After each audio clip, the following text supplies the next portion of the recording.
Hey everybody, and welcome back to Hooked on Hitchcock here on Indie Film Cafe. I'm your host, Jonathan Moody, and I've got my co-host. G. Larry Butler. All right, Larry is back again. This time we're doing another silent film, a 1929, the last silent film that Hitchcock ever did. So this was right before Blackmail, which was his first talkie. Stars the same woman as Blackmail. If you remember that movie, uh, Larry, do you remember? Blackmail? Yeah, that was the main girl, the blonde woman in this. I was like, I recognized her from Uh, somewhere, and it was Blackmail. okay. Yeah, Uh, anyway, this is probably one of his best silent films, so he ended up on top on this one. Hitchcock I hated think, it.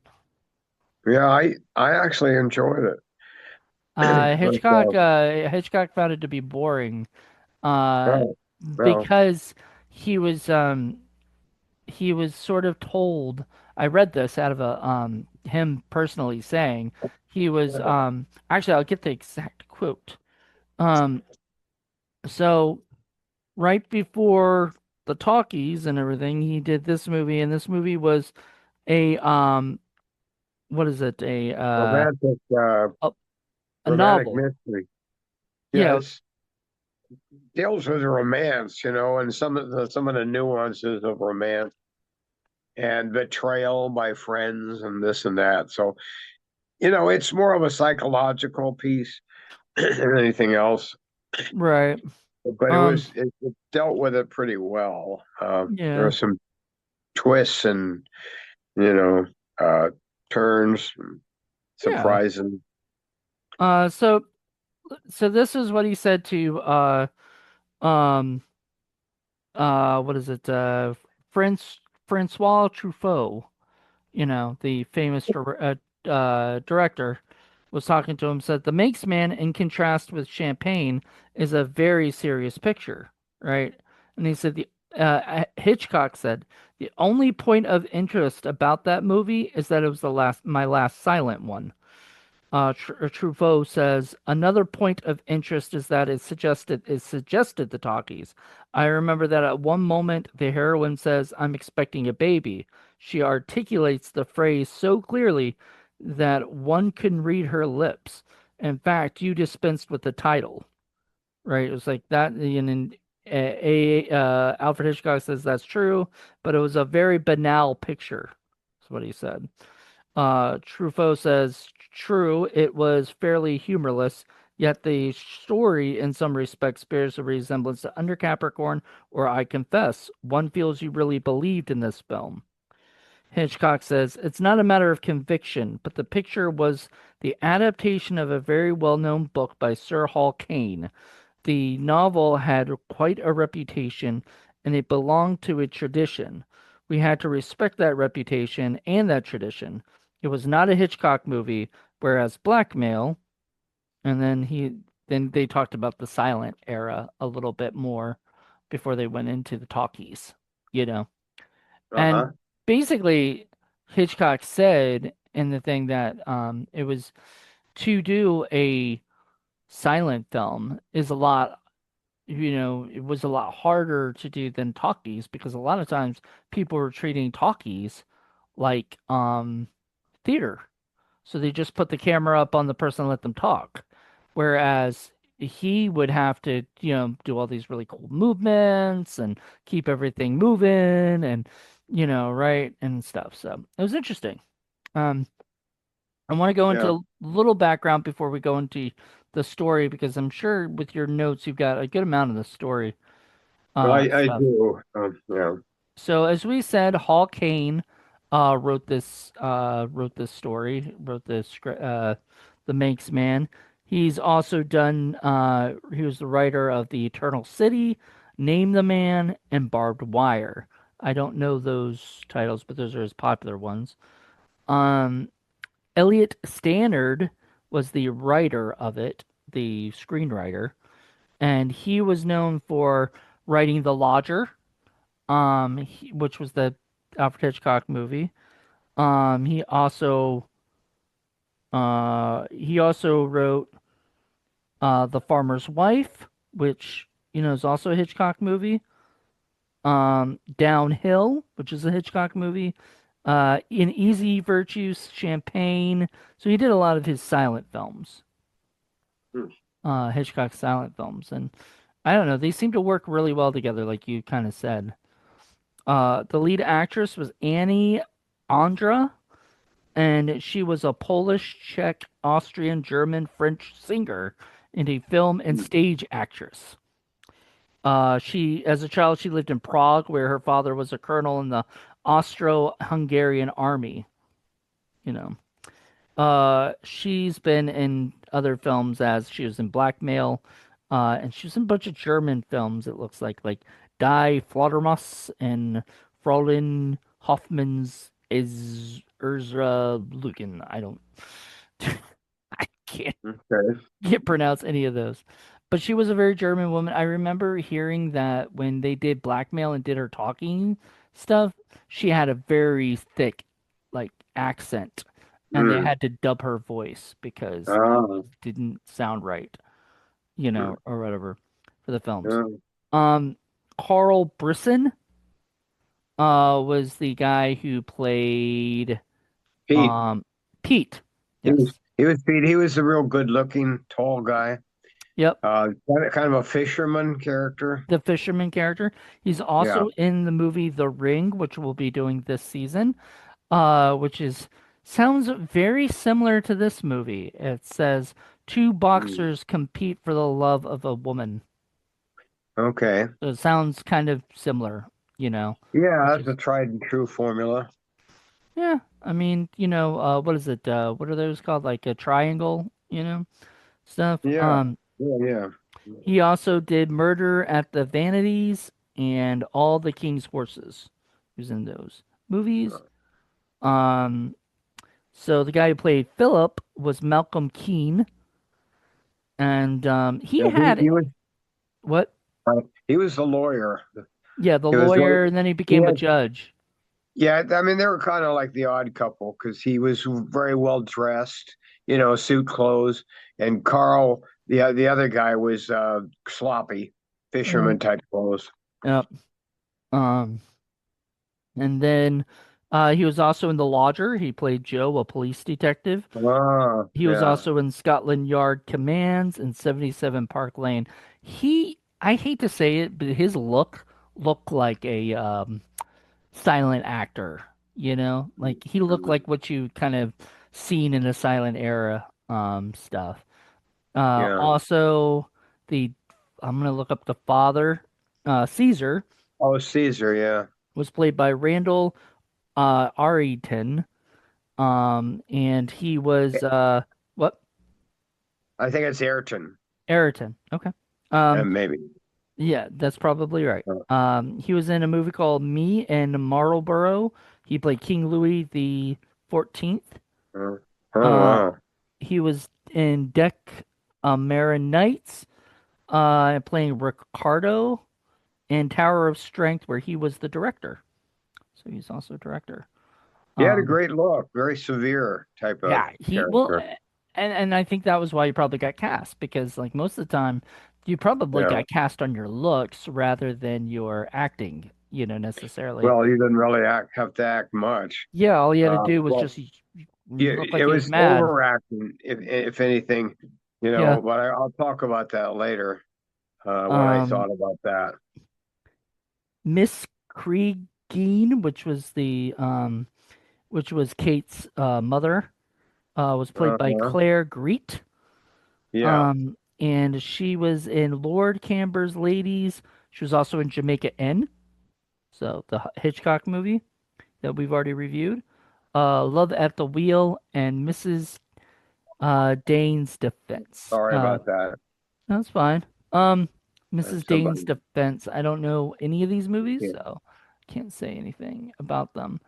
Now, real quick, I do want to go into the production and everything. The Manxman began filming on the Isle of Man, but Hitchcock eventually relocated production to Paul Perro, Cornwall, due to frequent creative inference from author Hall Caine, who lived on the Isle of Man. Other scenes were Mm, shot at the British International Pictures Elstree right. Studios, to which Caine was invited to observe. The director began work on the film just 2 weeks after the birth of his daughter, Patricia Hitchcock. Um, Do you know why it was relocated? no, I'm sure you It's do. because they had some problems, some creative differences with the author. His name was Hall Caine. He did not like what they were doing and where they were, so they moved it so they could have more creative control to Polperro, Cornwall, which is somewhere in England, Mm. and they away from Isle of Man. I So, kind of just said that, but it's okay. oh, you already did it. Yeah, Okay, I sorry. did that. I said that, but it's okay. But why? Like, do you know the creative differences? What they were exactly? It's usually the author thought, "Hey, you're not doing what I wrote in the book," stuff like that. It's like Mm, you're not doing it right. I don't like that scene. Take it out. And he said, "No, the hell I will." So that kind of stuff. So that kind of stuff. but there's always I've been in movies like that. So they never even finished the movie. So we all lost out because Lionsgate backed away, wouldn't do it. Well, So anyway, I I will tell you, I did buy a collection of his short films on Blu-ray today, just like right before this podcast. It has let me look at it exactly. It has like I think uh six of his movies, maybe, but it's the British International Pictures Collection. So it has The Ring, The Farmer's Wife, Champagne, The Manxman, and The Skin Game. And I think all oh. those other ones we have not seen. I don't have we seen Champagne? Maybe Were we they have. all silent? Were they all silent films or? Yes, they were all silent films.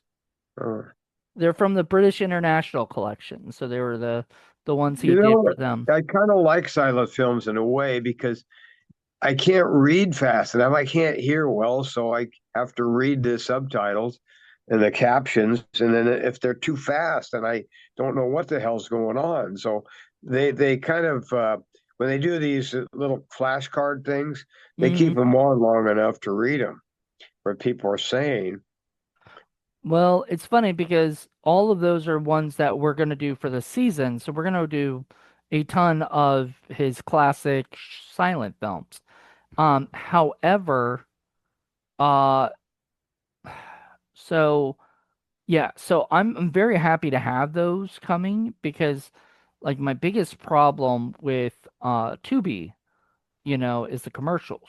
So like if it's 2 hours Yeah, long, that means it's going to be probably 2.5 hours long to watch. And I hate to say it, but a 2 hour long silent film sounds really draining yeah, to me because I'm it, not a it big I'm can not a be. big Yeah, silent fan.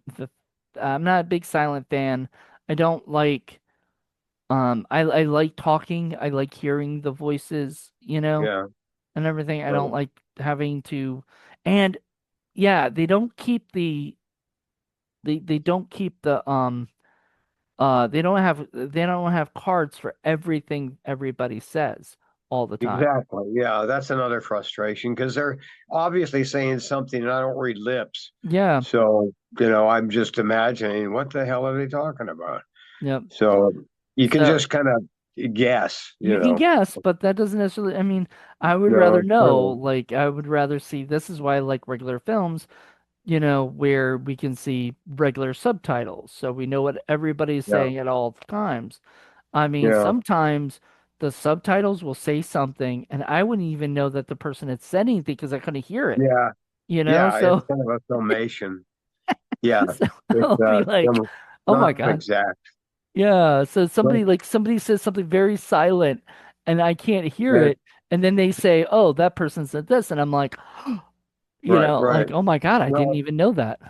if you watch the body language very carefully, you can kind of compensate for that, for the fact that there's no verbal clues. and they're especially their eyes are very expressive. Have you Oh yeah. noticed that? They make Oh, the oh. googly eyes, My and favorite then my favorite was what's his name? Philip or whatever, the fisherman guy. yeah, His eyes yeah. bulged out like so much, and he No, was that was Peter. Peter. Peter's the Peter fisherman the guy. fisherman. Okay, Peter's the Yeah, fisherman. Yes. just think of Jesus and Peter. And Okay. you are my rock, my fisherman. Yeah, Maybe so that's where they Peter the got it. fisherman. And Philip was the lawyer. Philip was the So, lawyer. but Okay, yes. anyway, and then their hand gestures and things like that. They did a pretty remarkable job of compensating for the fact that there's no verbal clues unless you can read lips. Sometimes you can kind of guess what they are, but it's really hard. Yep. So anyway, there's some limits on, Mm-hmm. and the interpretation. For So, sure. okay. So Okay. did you talk about the restoration? No, I did not. Not Would you yet. like to talk about that? Yeah, well, they restored it in 2012. It was one of the nine that they saved. They saved all of Hitchcock's surviving silent films. It's called Save the Hitchcock Nine Project. And so they went ahead and restored all of them. That's why they probably packaged several of them together and are That's what, and selling hey, them. I've got that, coming, which, Good. like I said, I'm really excited about that because now I don't have to put it on Tubi. I can watch them on, regular Right. and Right. stuff. And Now the lodger that we watched, I wasn't totally thrilled with that. It was a The little Lodger was too crude, boring, and there was a couple. I think we've done a couple of his silence, pretty and crude stuff. I'm not saying that this was not the worst of the Hitchcock silence or anything. I don't think that. But I just, my problem with the movie was it was an hour and 40 minutes long, and like, it kind of dragged after a while. Like, I'm just Yeah, like, it did. like, But there were some elements that well, I'll get into that when I tell the story. But um, I enjoyed part of it. I didn't think I'd enjoy it that much because I'm not a fan of silent film, basically. But so I love the organ music, and some music of the was wonderful. orchestral stuff. Yeah. Yeah, I'm always a fan of music because I play myself. But anyway, so yeah, so are you ready for All the righty, story? let's go on to the story. All right. Well, it starts with an opening montage, kind of with sailboats and in the bay. It almost looked like it was done at Catalina. It Mm, reminded me of being over near Avalon. But anyway, so the opening was like the odd couple. One wears a suit, one the other is casual, and sailboats are coming in, and Pete is a fisherman, and he's throwing these huge, I guess they're salmon. Uh, I'm not totally sure, but throwing them at the feet of Philip, who's kind of like, oh, what the hell are you doing? He's kind of an effete, kind of an elitist type of guy, but they're best friends. They grew up together as children, and so they're best buds. Kind of, they call themselves brothers, mm, and so they're both fighting against these mechanized ships that come into harbor and ruin it for the sailboats. So they're at a fish market where, like I said, with Pete's throwing fish at Philip's feet. And then Philip hands Pete a petition against the steam trawlers that are encroaching on their fishing grounds. So then they fight together for the fisher folk. And so they give speeches and with this and that. And then they have a big bunch of people meet at Old Caesar's pub, I guess it is. And Kate is the daughter of Old Caesar, they own the Manx Ferry. That's the name of the pub slash inn. And both men are quite smitten with her. They both have a crush on her, and mm, she plays them pretty well. She flirts with both of them. of She course. hasn't decided which one she wants yet, Right. and then she kind of does. But Philip in the suit tells a fisherman he's going to the governor of the Isle of Man if necessary to fight for their cause. So he's more of a politician, but he's sincere. He really wants to help, even though he doesn't fit in with the fisher folk. He's not rough and tough like they are, and he doesn't not wearing grubby clothes or anything. But they accept him. He is jealous He's jealous of Pete's intentions with Kate. You could tell that Yeah, early there's on. that scene. I love the part where Pete is talking to Kate and they're like having a little chat and then he's trying to get like stuff signed or whatever and he looks over at at Pete and's like, "Hey, get over here and sign this," right? Right, Basically, get right, away right, from the girl. right. That was cute. That's true. That's true. That was very noticeable. Mm, He is jealous, like I said, of his intentions, and then he calls for him to come up front. Oh, that was my next point. He yeah. calls for Pete to come up front, and then Pete he wants him to sign a petition, but then he immediately moves over to Kate, the Yep. other end of the bar, and he's like, "What?" And so anyway, then it goes to the next scene, which is at night. Pete tells Philip, "It's time I ask Kate's dad about her and me." And he looks in the next room and Caesar's giving him a stink eye. He looks really menacing. And And so he Caesar's kind the of backs dad, up. Kate's dad. Yeah. Kate's dad, yeah, he's looking really menacing at Pete. He doesn't like him because he's poor. He Yeah. wants that money. So then Pete backs up, trips over Phil, falls on the ground, and then he asks Phil to speak for him because he's afraid of the dad. Even Hmm. though he's a real tall guy and a really strong fisherman, he's kind of scared of dad. So even though he doesn't want to, Phil agrees to speak for him. So he goes in the next room, and immediately you can tell that the dad really likes Philip, because he's wearing nice clothes. He must be rich. He's got potential. And Yeah, that's he's a why I lawyer, want my daughter to He, marry. So he's totally on his side. And then Philip points to Peter outside the door, and he does a slow turn to Father Caesar, and then he kind of gives him that look again, and then he comes out and he tells him to get the hell out of there. He fl- so Kate comes out, flirts with Pete, flutters upstairs. Caesar comes out and evicts Peter. He says, "Get the hell out, you penniless loach." So she runs upstairs, kind of like a butterfly, kind of fluttery, very, very fluttery, flirty type of woman, but very pretty at the same time. She's yeah, quite she's attractive, gorgeous. but very female. But but it was typical for the time, kind of a flapper. And then Pete says, "You'll be sorry. I'll make you take that back someday." And Philip cheers him on, but secretly is relieved because he wants Kate. Right. And Pete wants to go to Africa and come back rich. So then both men go outside and stand under Kate's window. They It start kind of throwing pebbles. reminded me of like Romeo and Juliet, Yeah, something like that. Yeah. yeah, And then Pete starts throwing pebbles. Not enough to break the window, but just, little ones. to And get so she attention, opens a window. What's that? to get the attention of the woman, Yeah, of just Kate. to get her attention. I guess they used to do that in those. She opens the window and covers her shoulders, even though she's wearing something already. I thought that really wasn't necessary. But I mean, how modest you want to be. But she does it in a very flirty way.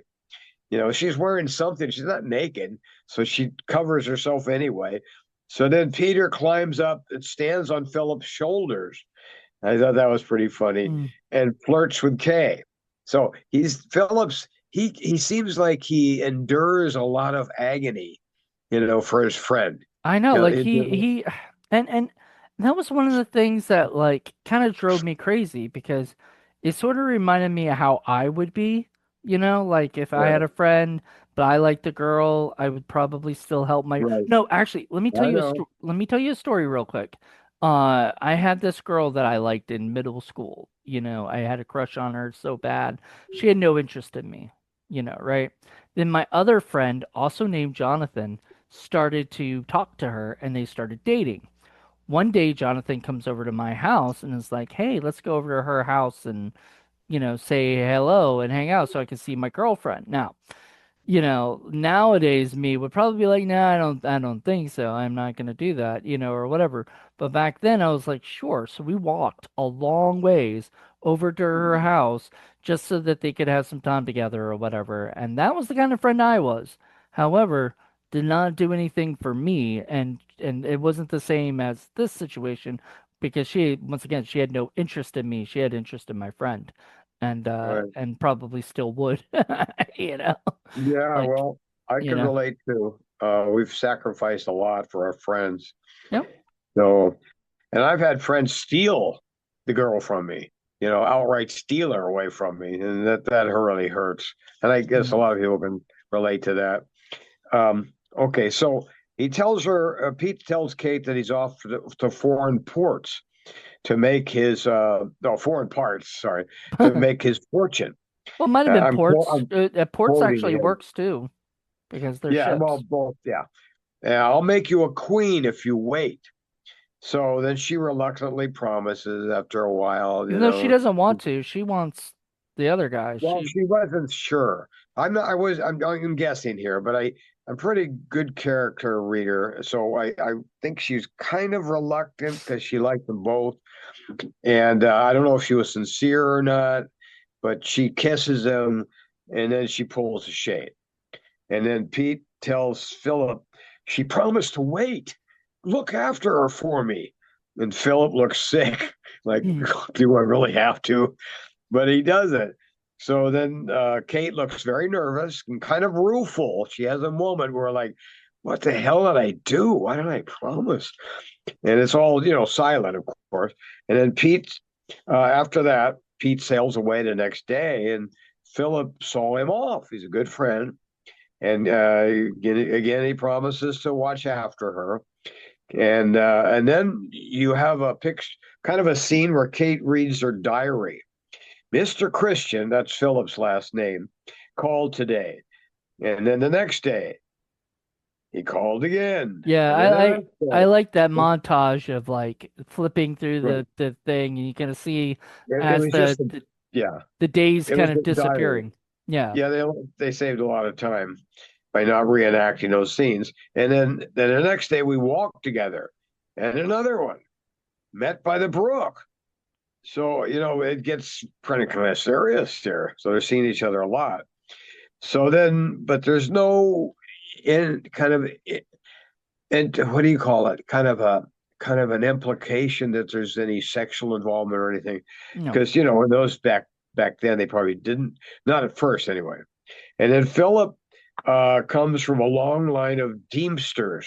That's what they call judges in that area in that Yeah, time my of the dad world. had never heard that phrase or whatever when I told him Yeah, it, and I told him I guess I looked it up, and it was a deemster was a judge in that specific place, so nowhere else I don't think is called that. right. Just that area.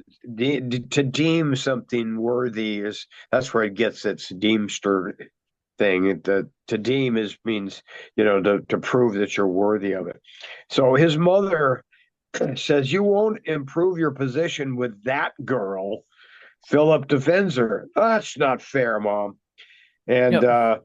I must look after her for Pete, which is bullshit.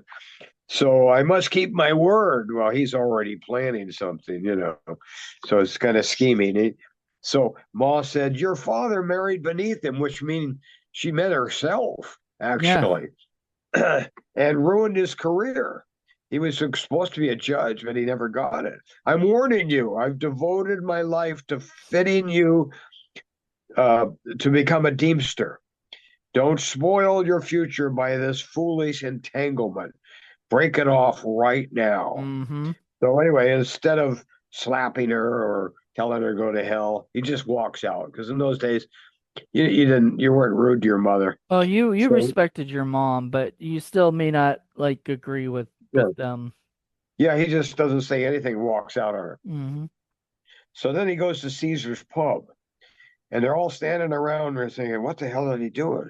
They're reading a letter, or is it a telegram? I don't know, from a ranger in Africa. It's near Johannesburg. I just came back from there, and says Pete is dead. He was killed up country. which means to the north. Hmm. And Philip is shocked, sad, and then hopeful about that. You can see it in his eyes, the way they played it out. I loved how they did it, the nuances here. And so at first he's very shocked and sad, and then he's like, "Oh, now I got a chance." Yep. And then Caesar says, "Maybe I was wrong about Pete and Kate. She hasn't said a word since the news." And this is the real shocking thing. Philip approaches Kate. She got her back to him, like she's really, really horrified of the news. But she turns around with such a strange look on her face. I'm thinking, what kind of expression is that? Almost a fierce look. And then she says, "Philip, we're free." I'm like, oh God, what a tramp.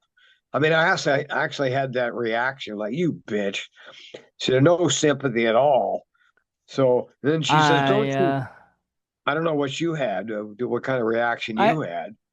yeah, I kind of expected it, because like I know they didn't the way that they were hanging out on all this stuff that she really didn't care after a while about Pete. She only wanted Right. Philip, and Yeah, stuff. So it was there was a love blooming there. So she said, "Don't you see what that means to us?" In other words, I can get rich from you now instead mhm. of being a fisherman's wife. So, Yeah. and then Philip succumbs to her demands. And after 3 seconds of indecision, she, he agrees. She looks up with scheming and relief filled eyes. The money. You can see it in her eyes, a conniving little witch. And she only fakes the sorrow because of her father. Meanwhile, back in Africa, guess what? Pete's alive. He Yep. writes a letter to his dear old pal Phil. He said, "Dear old Phil, I wasn't killed. I made money. Coming home.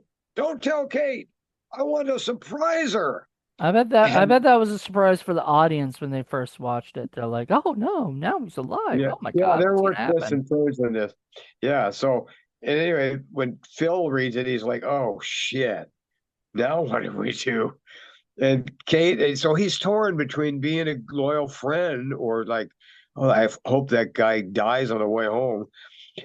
So Kate and Phil check out the new house the next day. I guess he bought it for her or something, or maybe they're planning to. And there's something about the grinders, how they grind together. I don't know if that was an implication about sexual contact. Yeah, I was Makes her wondering walk. about that. I was like, "What?" Yeah, they're grinding together. She makes a walk very slowly to Phil, and they kiss madly for like I Hmm. was thinking, finally, you actually, finally finalize this thing. And then after Pete arrives, nobody meets him on the next day. He comes back and walks down the gangplank and like, surprise, nobody's here. And then he's thinking, oh shit. And then Kate reads a note from Phil. "Meet me in the usual place." She sneaks out, goes down to the beach. She sneaks out of the house, and then she climbs down the rocks with high heels on. I'm thinking, what the heck? Yeah, that was That was crazy. pretty fun. And those rocks and stuff were really I know. I mean, who gorgeous. does that? But no, but So they were I don't know. Maybe gorgeous. they I were. thought they would look great, you know. So she actually jumps, for, about 10 feet into the sand. She throws herself at him, and he barely kisses her because, he's a little nervous. And I'm thinking, what is he, gay? Is he troubled? So he must be troubled. So Phil shows the telegram to her. "I reached Liverpool, arrived by packet boat today." And Kate uh, is glad that Pete's alive, but it makes no difference to her. "I don't love him." And Phil says, "You promised yourself to him." So here he is. He's torn. He's kind of a noble person, I guess, even though he's tempted to run away with her. And then Kate says, "Yes, but I've given myself to you, you idiot." Uh-huh. And Phil says, "I can't go on. Pete trusted us. He has faith in our loyalty. We must think of his happiness." And she's going, "What are you, nuts? I can't face him." She huddles in a hallway while Phil greets Pete when they go to the place, to the inn. They both look scared and guilty. You could tell, they're kind of being fake friendly, and like Pete's really gushing with joy, and Mm, Philip's like, yeah, I was really got to see you, and he looks like he's gonna puke yep. because he's extremely nervous and guilty. They both look scared and guilty. Then Phil turns his back. Kay meets Pete. She with no kiss, no hug. You notice, just maybe touch his hand, and then Caesar greets him, and he seems a little happy because he thought, "Oh well, you're now rich. You got the money." Um, and says, "See, Kate, you waited for him, and the Lord spared him for you. He came home flush with money. You see, he's always after the money. This Hmm. guy." So Yeah. this makes a big difference to him. So Pete meets Caesar's wife, and they all talk happily. But Kay and Phil sneak guilty, scared glances at each Hmm. other, and every chance they can get. And then it's like somebody grabs them, and then they look around and they look friendly again. It's like a little bit of both. So when they can spare it, they look guilty when nobody's watching, and then when somebody's watching, it's like they give it this fake smile. Right. Uh, and then at the last, Kate makes a look up to God, like in the ceiling, like, "Oh my God." You know what? And those, I keep saying those eyes, unbelievable close-ups of the eyes of both of them. This is such a great job zooming in on them. And Pete, because they capture all the emotional nuance in those eyes. And we'll get married straight away, Pete said. And she's like, "Oh, fuck." And then Phil will be the best man. And he almost faints. Yep. And then Kate does faint, and then she's taken upstairs by her mom. And then Pete, uh, the shock of seeing, he's thinking it's just a shock of seeing me again is too much for Yeah, I her. like that line. I I kind of laughed a little bit. Yeah, That seemed like a Hitchcock specific it's out of thing. guilt more than anything else. Well, he doesn't know And that. Yeah. so I guess she goes ahead with it. The marriage is a blur, and she's in a trance. And the wedding party visits a new house. There's a lot of people, and Kay and Phil sit through the dinner filled with dread, acting like the happy participants, but in reality, they're anything but. I mean, Mm. they look really sick. And Uh, Caesar gave an after dinner speech, and it's kind of like a very biblical type sermon. And marriage is mighty reverential thing. Punishment crime comes to those that's false to its sacred vows. It's a long, boring speech, and Pete but finally goes, it's like it sort of shows like what it sort of makes them probably feel more guilty because "Yeah, now she's saying, they're saying like bad things come to those who don't that don't obey the laws of marriage, and the whole uh, time she does not want to obey the laws of marriage. She just wants to be let go yeah." of I this don't know if thing. she ever intended to or not, but so anyway, it brought back into question that scene where, she's talking to Pete before he leaves. But again, Pete says, Hoy, hoy, I guess that's what they say. Hoy, Caesar, this isn't a funeral, it's a wedding." And Kate starts laughing and crying. And then the guests leave. Kay sits by the fire, avoids touching Pete. I mean, how much does it take before he gets it? Like she Same. doesn't want him. And then he senses something wrong finally, but he kind of ignores it, like, "No, it's just my imagination." No passion whatsoever. Well, and Only sad. I'll have a question for you in a little bit, just Okay. jabroni. But keep So, going. but it's obvious that she has no sexual passion for him anymore.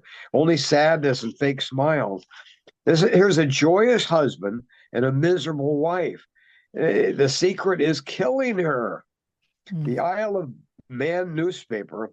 Uh, Philip Christian returns from holiday. That's the next scene. May be appointed Deemster. So she's going to miss out on all this good stuff, right? Mm. He's going to be a respected judge with lots of money.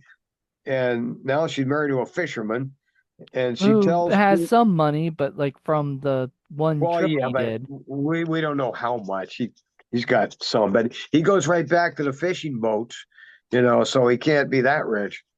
So unless he owns one of them. She tells Pete, says, um, she sees him off to work and writes to Phil, I must see you by time the fishing fleet returns to the harbor. That's when her husband comes back. I mean, they're newly married. Philip comes. Kay, you must take me away. I can't keep my secret any longer. And Philip says, why didn't you tell me before this? That would have made all the difference. And Kay says, you kept me away from him. Oh, no, you kept away from me. Yeah. You thought more of your future than mine. So in a way, he does. By the end of the movie, you see that he's more in love with his judgeship than her. Hmm. And Kate says, we must tell Pete everything. Philip said, no, no, no, no, no, no, no, not now.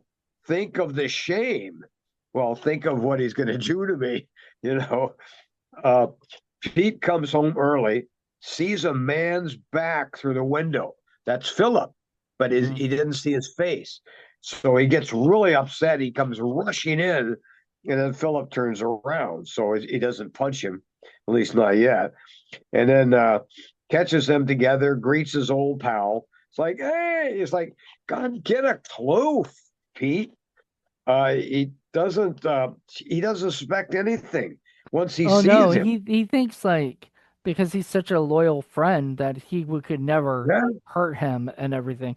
And really, technically, it almost like in one respect, like you're almost surprised a bit that he does hurt his friend because he does seem like the kind of guy that wouldn't do that, that's right. and stuff. But Yeah, which makes it all the more horrible when we find out what happens next. mm, So Kate says, I have something to tell you, Pete.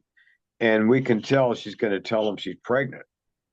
And Philip, he scampers outside to hide, terrified. And then Kate changed her mind. She tells, oh, does she tell him she's pregnant? and she does tell him she's pregnant because Pete gets really happy. Boy, You remember that? Like Pete like starts really smiling like almost psychotic because yeah. of Well, she doesn't tell him right away, but I mean, um, she tells him something else, but it's to avoid a showdown. And then the two pals are playing checkers. In the next scene, there's tension, there's suspense. And then I have a question, is there a baby on the way? And then a doctor enters from upstairs. Well, yeah, but Pete thinks it's his kid. So so yeah, so she did tell him. So that was the one thing I was reading about is that there's that scene. She does say it, but you probably can't read lips, so you didn't see it. But she does tell him, "I'm expecting a baby." We're expecting a yeah, baby. but I didn't think she had enough time to do that. But I guess Um, after 2 months, you can tell. They've been together a couple months when this and happens. my big question is, has she even had sex with Phil? Not Phil, not Oh, Phil. yeah, No, I'm I guessing think, yes, but yeah, she Peter. has. Has She she had has. sex with Peter, the fisherman? No, no, Then I how don't does think he she expect has. that? How is that his kid? Well, no, by that time there's a time lapse, but they don't really tell us that. So you really have to guess, like, I oh, it's guess been that two they. months. Well, they did say something like, Philip, you've been away so long, you stayed away from me. And he went on a vacation for 2 months. That was mentioned that he took a little vacation to get out of there because, Mm, he was feeling too guilty and too miserable. He just lost his, girlfriend. And so he left town. He was not. but what He, I'm saying he is, was, did the fisherman guy ever have sex with her? apparently, he did, I because mean, they were married, but he thinks it's his because otherwise he wouldn't have thought that. but So how he does had she to have the know if couple. it is But his or? it took a while. Women can tell. Okay. Like, Well, if it was 3 months ago and they only had sex 2 months ago, then she knew it was the other guys, yeah. right? Yeah, so they have a way of knowing. Uh, so then the doctor enters from upstairs. Who's the father? And then you have the camera pans from each one of them. And, Pete, well, of course, he thinks it's his. Pete knelt by the chair, rises overjoyed. Blissful idiot, I said. Blissful idiot. So, and then, uh, so Pete says, I want to go up. The doctor forbids it. Pete lifts him up and to the side. He actually lifts the doctor in the air and kind of carries him up the stairs. Doctor hangs on to his shirt upstairs, and Philip stands alone, forlorn, because he realizes, oh shit, now I lost a kid too. But Yeah, I he's lost more my worried about kid. his Like son. that's his kid. Yeah, You you're know. right. Right. Yeah. It's Uh, my kid. Now what am I going to do? I can't spill the beans. He'll kill me. So, but anyway, I got the judgeship coming. So Philip becomes the Deemster. That's the next scene.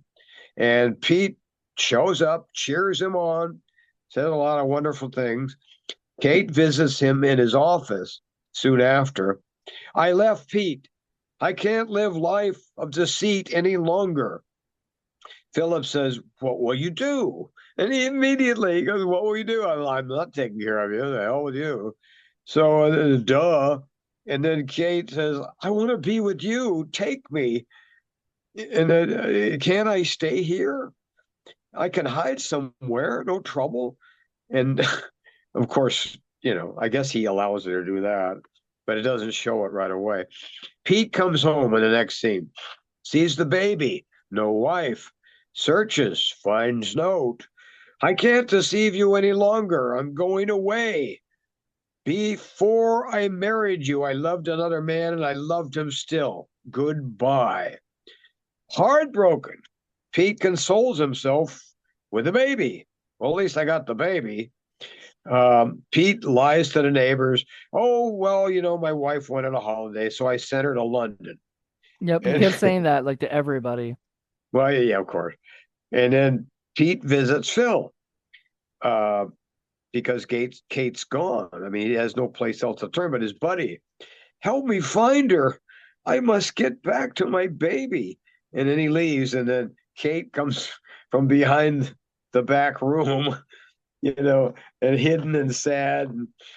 And then we flash back and forth, and Pete's at home bathing the baby, sees her and the wife come in the room, uh, and they find a note, and then they realize she didn't go on vacation. She left you. Pete takes the baby. I'm still got my baby. It isn't his.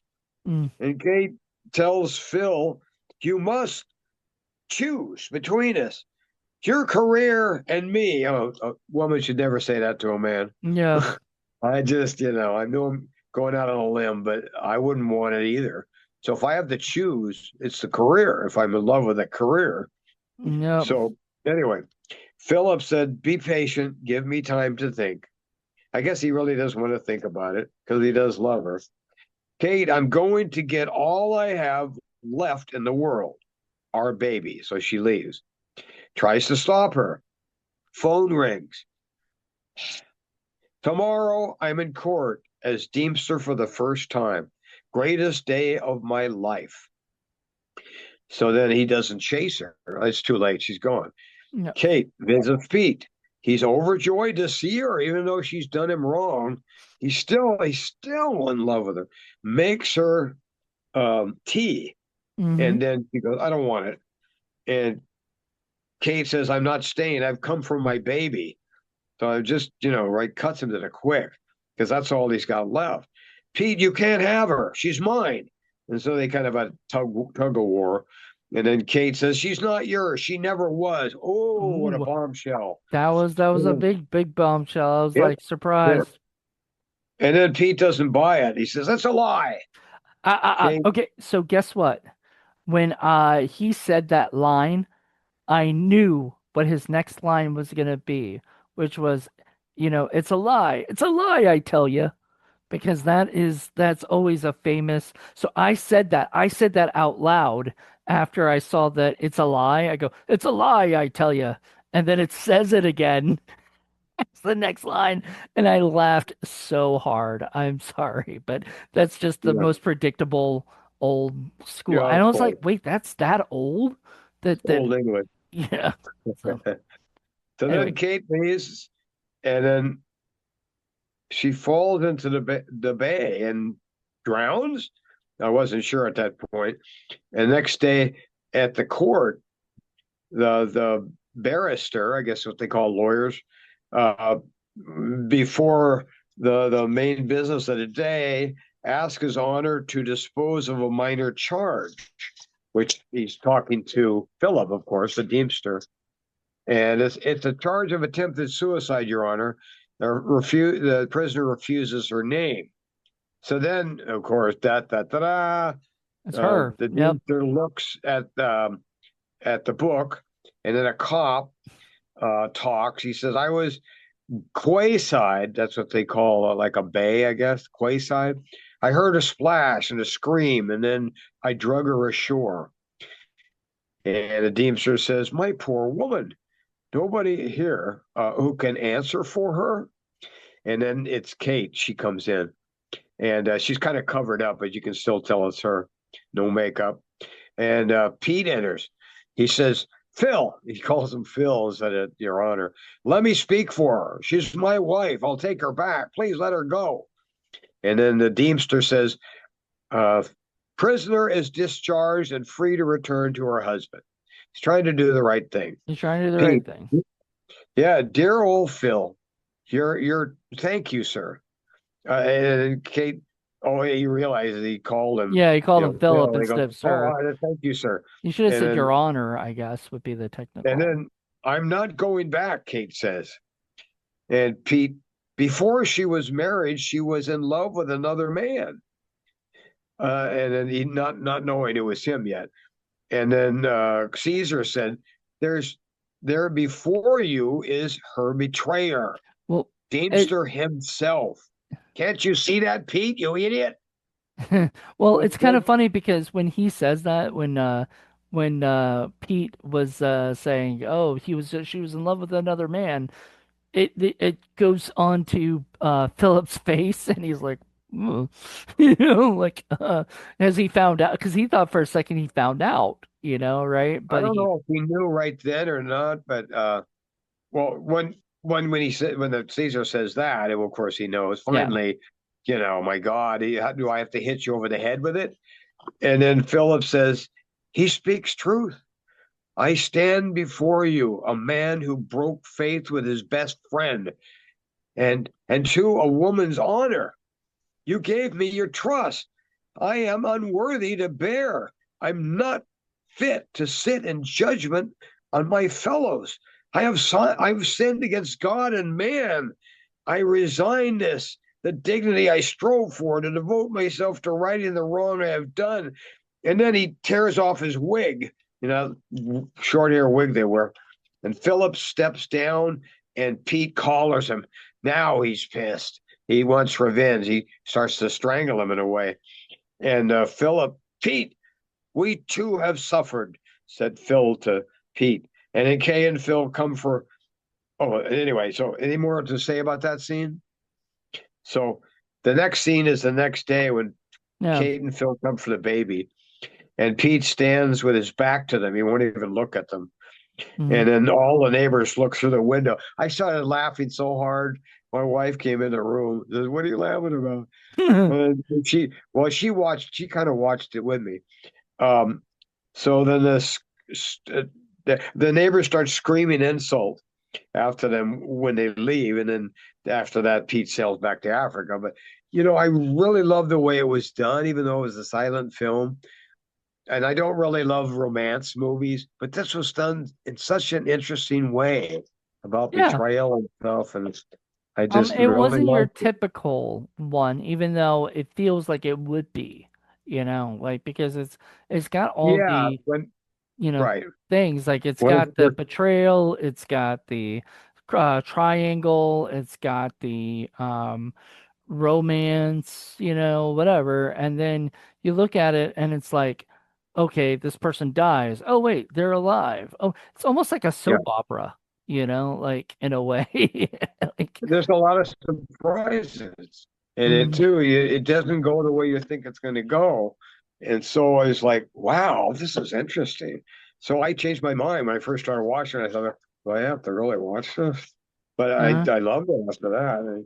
well, good. I'm So, glad you enjoyed it. Like I said, I'm not really a big fan of silent movies, period. But I yeah, I had a lot of fun with it. I had to watch like I watched an hour and 10 minutes of it, and then I had to go do some stuff. And about all that. I just don't want to get into my personal life, but I had to do some personal stuff. And then I was like, oh God, am I gonna get home in time to do this? And I got home like 6:30, so it was plenty of time to just get everything done and whatnot. And then we were, I watched finished the movie, and the last 30 minutes was that like pretty much a lot of the craziness that happened, and I was like, oh, this is, yeah. I mean, it was a decent movie, but it's still not one of my favorite Hitchcock movies. Like, it's not up No, there with no, that. by no long shot. No, but it's way above average, and especially for silent Yeah, films. I'm Yeah, kind of excited because I what were you saying? oh, I gave it like a 6 rating. Okay. Um, Um, well, uh, I'm really excited about or the did I? rest. Okay, I'm really excited about the rest of But the then, season that we've got. We've got I think 4, 5, 6, 7, 8, 9, 10. Well, 9 movies to watch and whatnot. And then we're done. Then that's all of Hitchcock's stuff so 9 more. But how many of those are silent?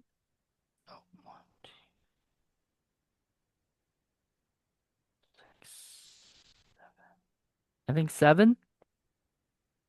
7. Okay. So we got, yeah, and they're all kind of almost in a row. I think there's one Uh, that's in the middle. okay. So, but I gave this. I'm sorry, I misspoke. IMDb gave it a 6. I gave it a 7 because I really 7 enjoyed out it. of 10. Yeah, I give it a 7. I would probably give it a 6 out of 10. I mean, it was Okay. it's not something I'm gonna be watching like constantly or Right. anything. It's not, but it's definitely Although there not. was something captivating about the characters, and the Yeah, actors are superb. And the way they handled it and express themselves with their eyes and other organs other than their mouth. But right. you have to when you do an silent film, you have to. So I So, learned that doing anime, you have to compensate for the fact that you're a cartoon character. So you have to do it the opposite way. You have to overdo your verbal communication. So they did it just the opposite. well, the next one we're gonna do is called Champagne. Campaign? Okay. Champagne, and it's about a spoiled heiress who defies her father by Okay. running off with her lover.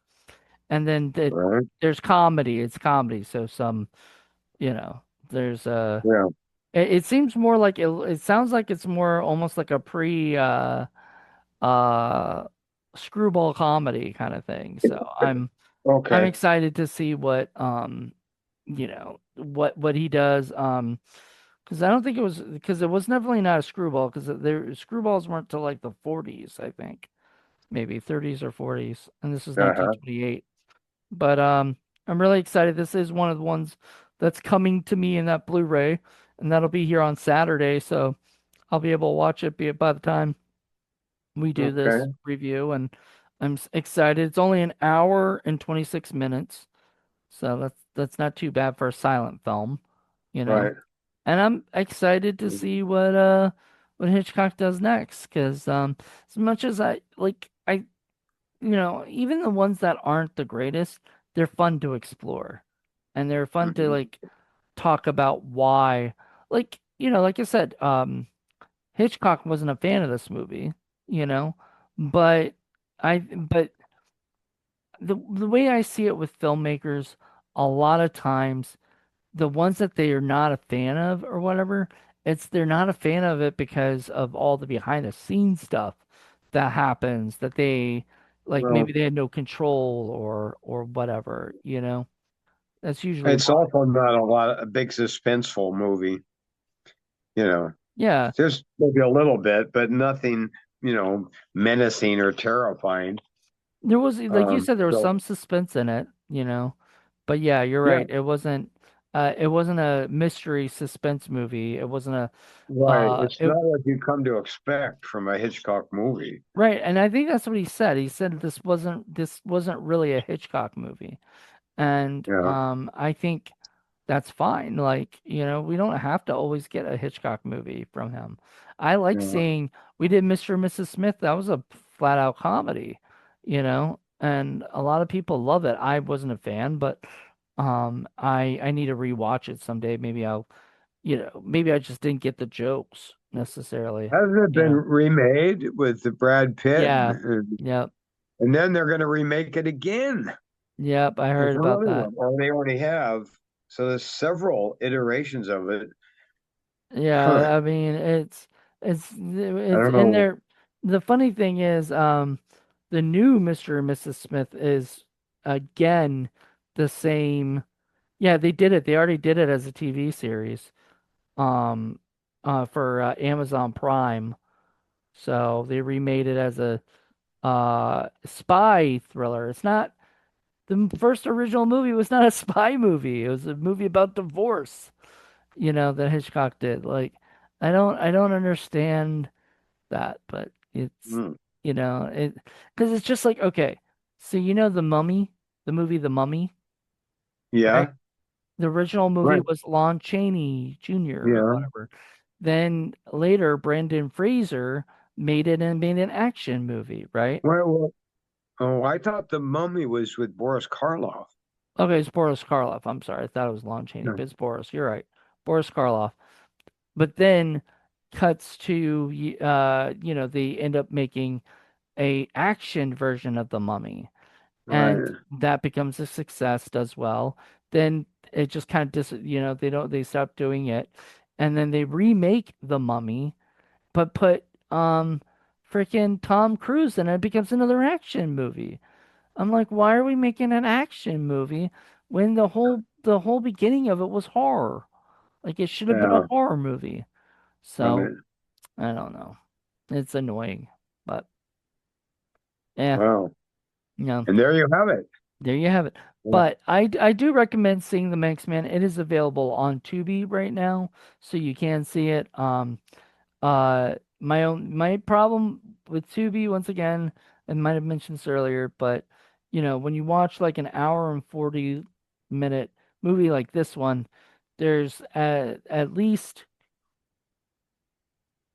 like at least 10 more minutes, if not more, of commercials, you know, because each commercial lasts about 2 minutes, you know, and Uh-huh. stuff, and you get about five of them, or whatever throughout it. So that equals about 10 minutes extra. So if you watch an hour and 40-minute movie, it'll probably take you an hour and 50 to 2 hours to watch it, and whatnot. So I'm not a really big fan of that, but you know, better be able to see it free, if I can. Yeah. True. Well, Huh. anyway, I hope you guys all enjoy this. We'll be back next month with champagne. I can't drink, so I don't know. See how this works. Yeah. Well, we have some mock champagne. Oh, we should do that if we remember to do that. Like have a little Bubbly apple cider. apple cider. I'll put it in a champagne glass and make it look like Yeah. champagne. There you go. And we'll do that. But thank you guys all. This was wonderful. I actually had a really good time. I can't wait to have you back out here, Mr. Butler. Oh, I uh well, uh hopefully. something gets going, but Oh, we'll get we'll see. stuff going. We've got things in the pipeline, you know. It's just money sucks, you know. Yeah. Okay.